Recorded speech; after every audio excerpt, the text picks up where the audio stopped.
Um, so you have a solution to this though, and you call it the three pillars of masculine community. So can you share with us what that framework is? Yeah. So this is the framework that I've used to build what I call a tribe. I think a tribe is a better model of a group that men really need. And the three pillars of that are what I call manhood, camaraderie, and freedom. So just put very simply, very quickly, manhood just means we need a vision of what masculinity actually looks like, especially in our culture today where we're all so confused about gender and, what the categories and the definitions and the roles and all of that really are. We do need some kind of clear direction on what it means to be a man and how we're going to be living that out together as men.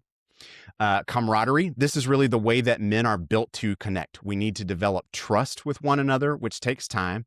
And we need to incorporate some, what I would call adventure into the way that we build our relationships. So there needs to be action, there needs to be activity, there also just needs to be fun. Men need to do things together. And as we do some of that kind of stuff together, is how we build memories and shared experience. And that's part of the way that men build trust. That kind of all of that together starts to build camaraderie. And that's the kind of thing that men actually stick in a group for. They might show up initially for content's sake if you're teaching on something they're interested in, but they're not going to stay for that long term. What they'll stay for long term is camaraderie, when it really starts to feel like these are my brothers and I don't want to go a week without being around them in some significant context. So that's camaraderie. The third one then is freedom, is that, and this is what I kind of was mentioning about in terms of men need to see results. Freedom is really just about the idea that we need to be able to overcome the major obstacles in our lives, the things that are holding us back from being the men that God created us to be. We need to actually make some progress in those places. We need to see that we're changing, that we're growing, that we are becoming someone who's different than when we started, our time in that group. And that's what freedom is really all about. But we need a method of being able to get there. And most groups don't have any kind of method for helping a man actually grow and change. We like to talk about growth and change, but we don't have any real practical steps on here's how that's going to happen. Here's how we're going to push you towards it. Here's how we're going to kind of continue to hold you accountable to it.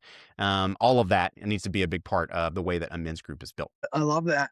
Um, I love I love everything about it. And I was thinking as you were talking, uh, co-author, co-host Eric Albright, who I mentioned to you before we were recording, has the podcast The Choice, a podcast for men.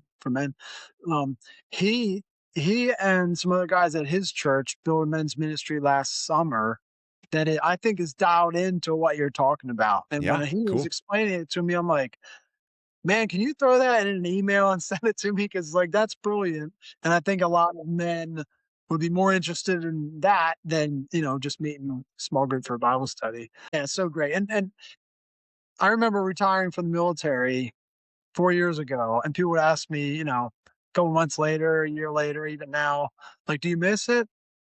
Like, "Yeah, I miss a lot of it, I miss the fun stuff."